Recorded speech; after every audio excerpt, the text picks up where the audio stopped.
There's a lie that almost everyone believes, a comfortable one, a flattering one. The lie is this, that you are thinking for yourself. Stoicism begins the moment that lie collapses. Because if you're honest, most of your thoughts didn't originate with you. They were absorbed, borrowed, repeated until they felt personal. What success should look like, what happiness should feel like, what a good life is supposed to be. You didn't question these ideas, you inherited them, and now they're running your life. That's why so many people feel exhausted without knowing why. They're living inside expectations they never chose. Stoicism is dangerous because it attacks this directly. It doesn't ask how you feel, it asks who installed those feelings. Most people don't suffer because life is hard. They suffer because they're trying to live a script that doesn't fit them. A script written by culture, by comparison, by other people's opinions disguised as truth. Stoicism calls this out without mercy. It says, if your peace depends on approval, you are not free. If your self-worth rises and falls with outcomes, you are not stable. If your identity collapses the moment you're criticized, you were never solid to begin with. That's not an insult, it's a diagnosis. And diagnoses hurt before they heal. The Stoics noticed something that modern society avoids saying out loud. Most people are not independent thinkers. They are emotional mirrors. They feel what they're told to feel. They panic when everyone panics. They desire what they're shown to desire, and they mistake this for choice. Stoicism exists to break that spell, not by giving you new beliefs, but by forcing you to question every belief you never earned. This is where it gets uncomfortable, because once you start questioning, you realize how much of your life is reaction. Reaction to news, reaction to opinions, reaction to trends, reaction to other people's moods. You are constantly responding, rarely deciding. Stoicism doesn't see this as a personality flaw. It sees it as conditioning, and conditioning can be undone, but only if you're willing to endure something most people avoid. Silence, not the absence of sound, the absence of external influence. The Stoics practiced withdrawal long before it was fashionable. They stepped back from crowds, from noise, from constant input, not to feel superior, but to hear themselves think. Because until you can hear your own thoughts clearly, you have no idea which ones are actually yours. Here's a truth that cuts deep. If you can't sit alone without distraction, you don't know yourself. And if you don't know yourself, you're easy to manipulate. Stoicism treats distraction as a form of weakness, not moral weakness, structural weakness. Because whatever controls your attention controls your life. This is why Stoicism feels almost offensive today. It doesn't tell you to express everything you feel. It tells you to question whether your feelings deserve expression at all. It doesn't tell you to chase happiness. It tells you happiness is unstable and irrelevant. It doesn't tell you to be yourself. It asks which self you're talking about. The impulsive one, the fearful one, the one shaped by habit and convenience, or the self that exists beneath conditioning. That's the self Stoicism is interested in. And finding it is not pleasant, because the first thing you discover is how undisciplined your mind really is. Thoughts jump, emotions hijack, impulses dominate. You realize that freedom was mostly illusion. You weren't choosing. You were reacting faster than you could notice. Stoicism slows that down, painfully at first.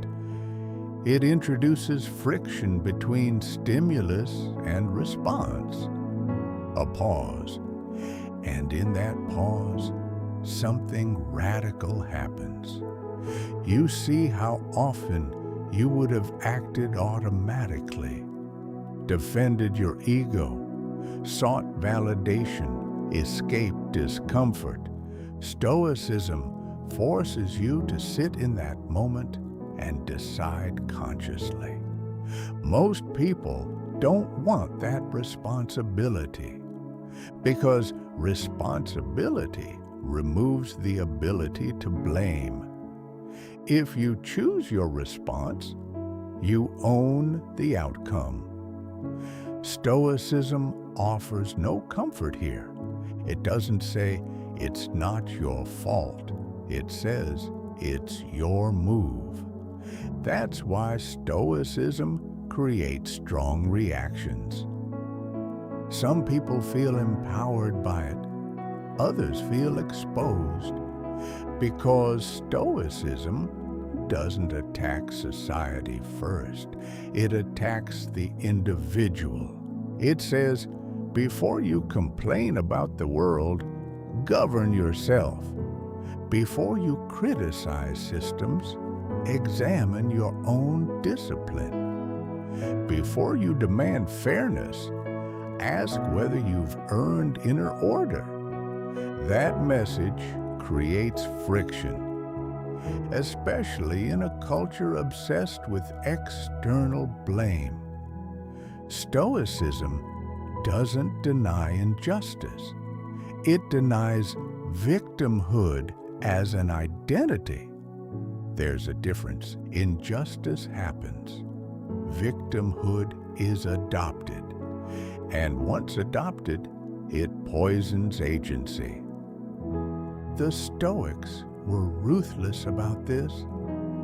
They believed that no matter what happens to you, your character is still your responsibility. That idea is deeply unpopular because it removes the last refuge of the ego. You can no longer say, I am this way because of them. Stoicism replies, maybe. Now what? This is where the philosophy stops being theoretical. Because once you accept that you are responsible for how you respond to reality, you can no longer live passively. You either train your mind or it will be trained for you by media, by fear, by habit, by comfort. There is no neutral state. That's another lie Stoicism destroys. You are either becoming more disciplined or more reactive, more deliberate or more conditioned. There is no standing still. And this realization changes how you see everyday life. Scrolling is no longer harmless. Complaining is no longer innocent. Procrastination is no longer trivial. Everything becomes training, either for strength or for weakness. This is why Stoicism produces opinions that cut. It says, comfort is dangerous. It says, distraction is decay. It says, emotional indulgence weakens judgment. Not because emotions are bad, but because unexamined emotions rule people. Stoicism doesn't suppress emotion. It interrogates it. Why do I feel this? Is it useful? Does acting on it align with who I choose to be? Most people never ask these questions. They feel, then act, then justify. Stoicism reverses the order. Feel, pause, choose. That pause is everything, and it's exactly what modern life tries to eliminate. Notifications remove it. Outrage removes it. Speed removes it. Stoicism reclaims it at a cost. You will feel slower, more isolated, out of sync, because you are no longer moving with the herd. You are no longer reacting on cue, and that makes people uncomfortable. They may call you cold, detached, arrogant. Stoicism prepares you for this too. It teaches indifference to opinion. Not because opinions don't exist, but because they are external. And externals don't deserve authority over your inner state. This is another hard truth. If praise excites you, criticism will destroy you. Both are forms of dependence. The Stoic rejects both. He acts according to principle, not applause. This creates a kind of internal silence that feels strange at first. Without constant emotional feedback, you feel empty. But that emptiness is space. Space to think. Space to decide. Space to build something real. Most people mistake noise for life.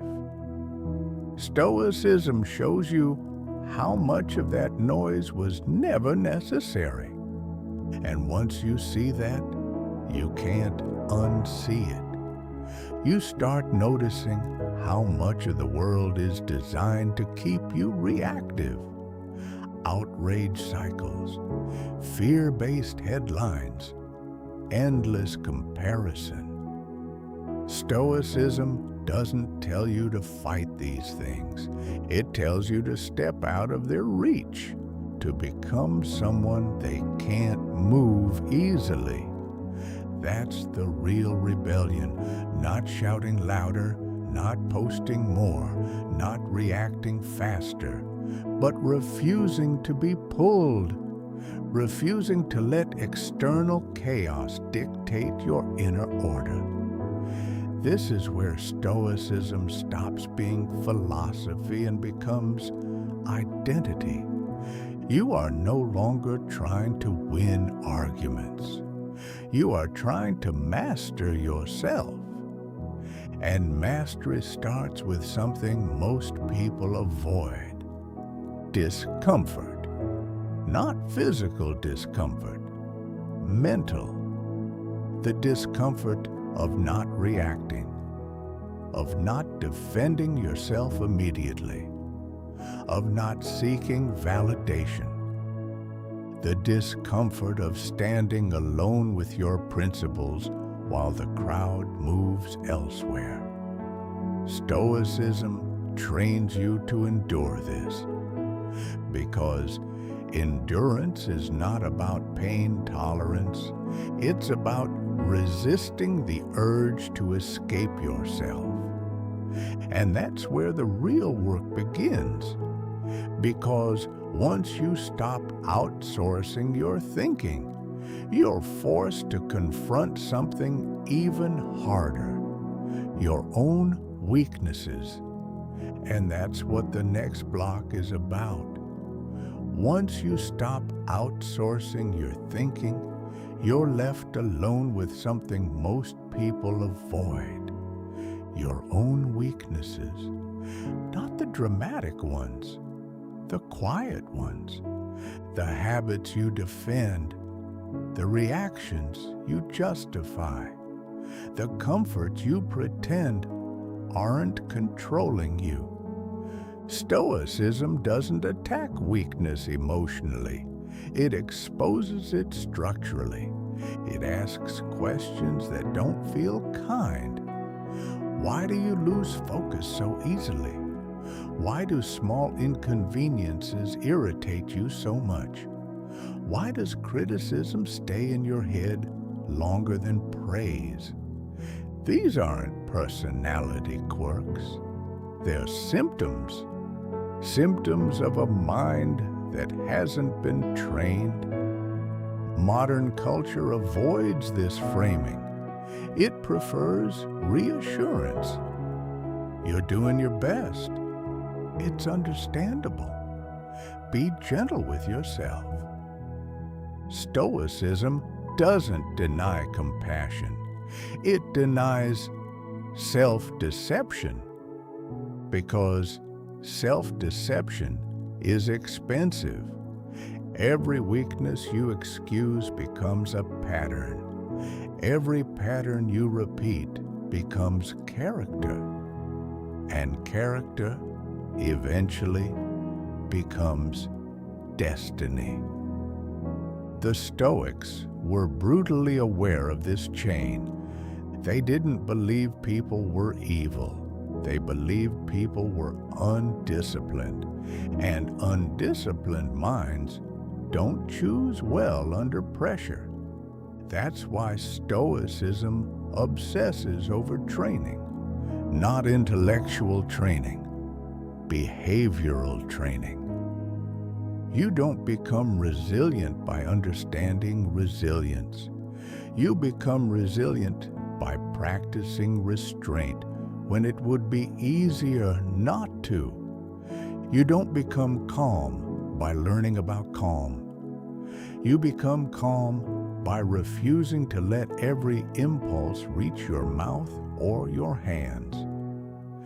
This is where Stoicism separates the curious from the committed. Because once you see your weaknesses clearly, you face a choice. Either you redesign your habits, or you spend the rest of your life managing consequences. Most people choose the second option. They don't fix the cause. They build coping mechanisms. They distract themselves. They numb themselves. They explain themselves. Stoicism sees this as wasted effort. Why manage chaos when you can reduce it at the source? The Stoics believed that most suffering is self-inflicted, not intentionally, but through unexamined behavior. Anger that could have been restrained, fear that could have been questioned, desire that could have been delayed. Each of these, unchecked, multiplies, and over time, they dominate decision-making. This is why Stoicism doesn't trust impulse. Impulse feels urgent. It feels honest. It feels like truth. But urgency is not truth. It's a signal. And signals must be interpreted, not obeyed. The Stoic treats impulses the way a commander treats reports. Useful information, not orders. That distinction is everything. Because once you stop obeying impulse automatically, you regain leverage. You notice how often you are about to react just to relieve discomfort, to end tension, to protect ego, to avoid silence. Stoicism asks you to sit in that discomfort, not forever, just long enough to choose. And choosing is uncomfortable. Reaction is easy. Choice is heavy. Choice means responsibility. If you choose your response, you can't blame emotion later. This is why many people prefer reaction. It preserves innocence. I couldn't help it. It just happened. That's who I am. Stoicism dismantles these phrases, not because they're always false, but because they're often convenient. The Stoic doesn't ask, "Could I help it?" He asks, "What would helping it look like next time?" This shifts the focus from guilt to correction. Stoicism isn't interested in shame. It's interested in improvement. But improvement requires honesty, and honesty hurts. You begin to see how often you choose the easy path and call it realism. How often you avoid effort and call it self-care. How often you escape discomfort and call it balance. Stoicism doesn't mock these words. It simply removes their camouflage. It asks, is this choice making you stronger or weaker? Because strength and weakness are not moral categories. They're functional ones. Strong choices expand options. Weak choices narrow them. The Stoic tracks this relentlessly. Not obsessively, consistently, he notices patterns. What time of day he's most reactive. Which situations trigger defensiveness. Which people provoke insecurity. Not to avoid them, to train around them. Training is the core of Stoicism. And training requires repetition. Small, boring, unglamorous repetition.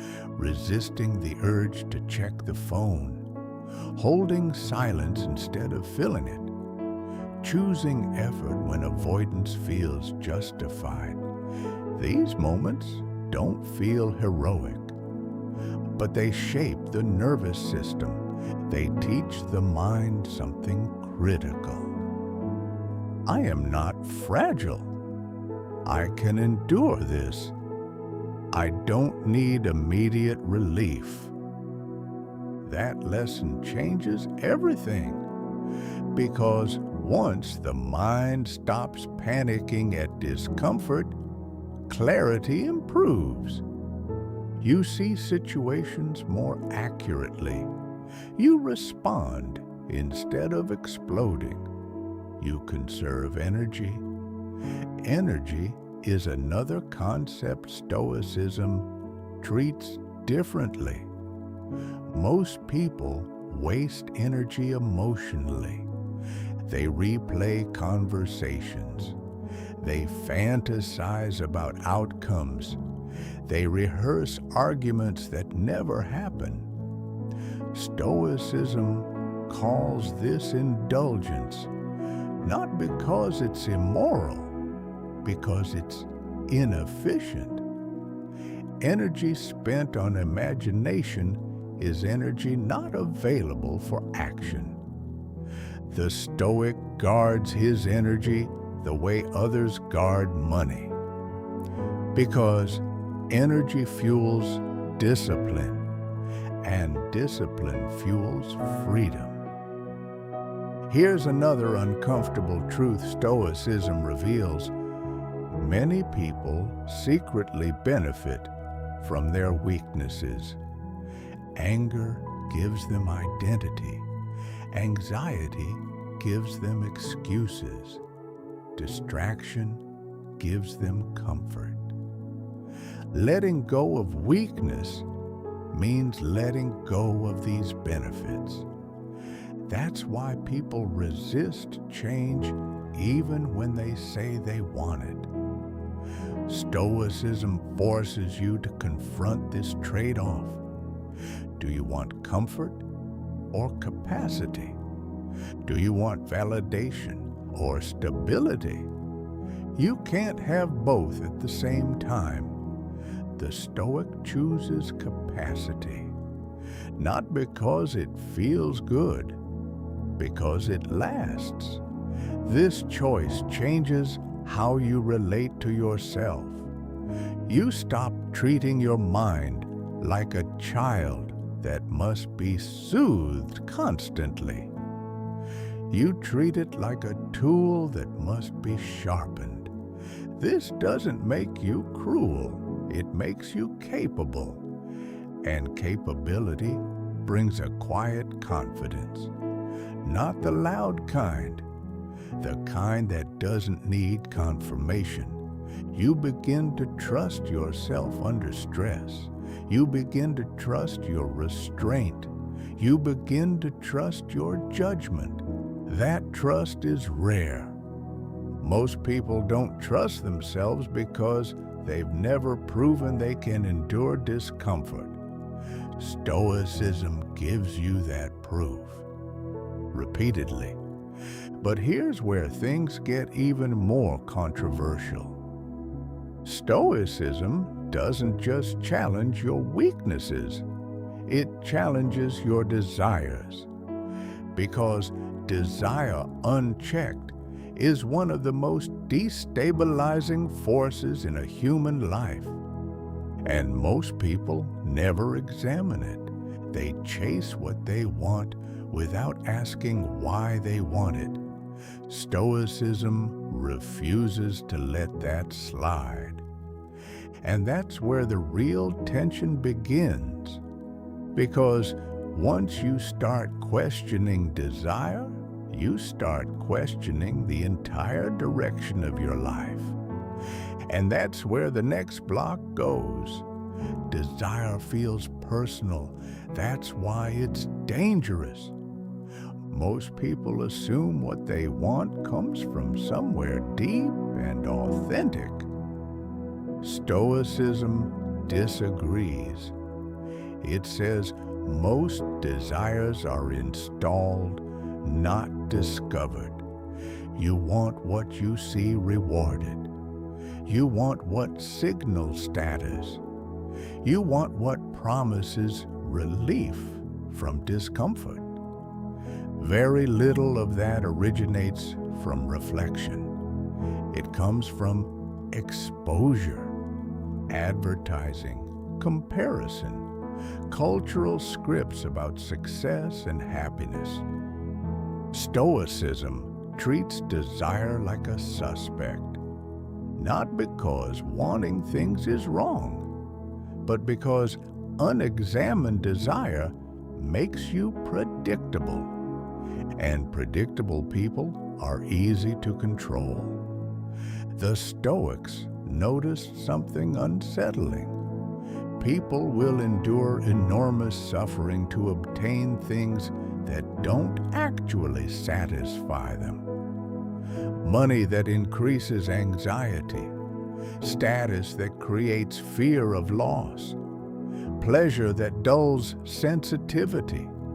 And when those things fail to deliver peace, people don't question the desire. They chase harder. Stoicism interrupts this loop. It asks a question most people avoid. What will this desire cost me? Not financially, mentally. Will it increase dependence? Will it make me more reactive? Will it require me to betray my standards? If the answer is yes, the Stoic steps back.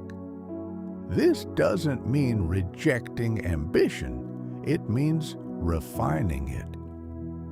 The Stoics believe that desire should be trained, not indulged, because indulgence creates fragility. When you get used to comfort, discomfort feels like injustice. When you get used to praise, criticism feels like attack. When you get used to stimulation, silence feels unbearable. That's not freedom, that's dependence. Stoicism doesn't remove desire. It reduces its authority. Desire becomes a suggestion, not a command. This is deeply countercultural. Modern life tells you to follow desire, to express it, to center your identity around it. Stoicism says desire is not wise, it's impulsive. It wants relief now without regard for consequence later. That's why children are ruled by desire and why adults must outgrow it. The Stoic doesn't ask, "What do I want right now?" He asks, "What do I want to become?" That question reframes everything. Sudden pleasures lose their grip. Short-term rewards look smaller. Long-term consequences become visible. This is why Stoicism often feels lonely. You stop chasing the same things as everyone else. You don't react with the same excitement. You don't envy the same outcomes. People may mistake this for apathy. It's not. It's selectivity. You begin to realize how much energy desire consumes, not in pursuit, but in maintenance, maintaining appearances, maintaining lifestyle, maintaining validation. The Stoic looks at this and asks, is this worth the cost? Often, the answer is no. And saying no is uncomfortable because desire doesn't go quietly. It argues, it rationalizes, it promises happiness just around the corner. Stoicism treats these promises with suspicion, not cynicism, experience. The Stoics saw that most pleasure is temporary and most attachment permanent. They preferred stability over stimulation, not because stimulation is evil, because it's unreliable. A life built on chasing feelings will collapse the moment feelings change. Stoicism builds a life that survives mood shifts. That requires discipline around desire. And discipline feels like deprivation at first. You don't indulge every urge. You don't chase every opportunity. You don't say yes just because something feels good. This feels restrictive to people raised on unlimited choice. But unlimited choice is exhausting. Decision fatigue, anxiety, fear of missing out. Stoicism simplifies. It reduces life to what matters, what strengthens character, what builds capacity, what aligns with principles. Everything else is optional.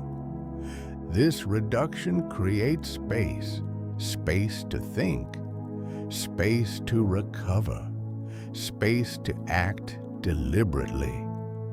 But desire doesn't just exist for pleasure. It also exists for recognition. And recognition is one of the most powerful drugs in modern life. Approval, attention, being seen. Stoicism is ruthless about this. It says, if you need to be seen, you will never be free. Because the moment your worth depends on other people's reactions, you lose sovereignty. You start performing instead of acting. You start shaping behavior for applause. The Stoic refuses this. He understands that approval is volatile. Today, you're praised. Tomorrow, you're ignored. The day after, criticized. Building identity on this is insanity. So the Stoic practices indifference to opinion, not ignorance, indifference. He listens, he considers, he does not obey. This is difficult, especially in a world where visibility equals value. Stoicism removes that equation. Value comes from alignment, from consistency, from internal coherence. That kind of value doesn't fluctuate, and because it doesn't fluctuate, it doesn't control you. But here's where desire sneaks back in, not as craving, as ambition, the desire to achieve, to build, to matter. Stoicism does not reject ambition, it disciplines it. Ambition without principle becomes obsession. Ambition without restraint becomes burnout. The Stoic aligns ambition with character. He wants success that doesn't require self-betrayal. He wants progress that doesn't hollow him out. This is rare. Most ambition today is externally defined. Money, status, visibility. Stoicism asks, what does success look like when no one is watching? That question reshapes goals. You stop chasing impressive outcomes and start chasing integrity. And integrity changes how you pursue things. You work harder, but panic less. You commit deeply, but detach from results. You care intensely, but don't cling. This balance is misunderstood. People think Stoics are passive. They're not. They're focused. They don't waste energy on desire that weakens them. They don't chase outcomes that cost them peace. They choose battles. And choosing battles requires knowing yourself, your triggers, your insecurities, your blind spots. Stoicism makes this unavoidable. Once you see how desire manipulates you, you can't unsee it. You notice how often your decisions are driven by fear of missing out, fear of being left behind, fear of being ordinary. Stoicism calls this fear irrational because it's based on comparison. And comparison is endless. There will always be someone ahead, someone richer, someone more visible. If your desire is fueled by comparison, it will never be satisfied. The Stoic exits this race, not because he lacks ambition, because he refuses to run a race that has no finish line. This decision isolates you. You stop relating to common anxieties. You stop participating in collective panic. And this isolation can feel unsettling because belonging is a powerful desire too. If you enjoyed this video, subscribe to the channel Stoic Freedom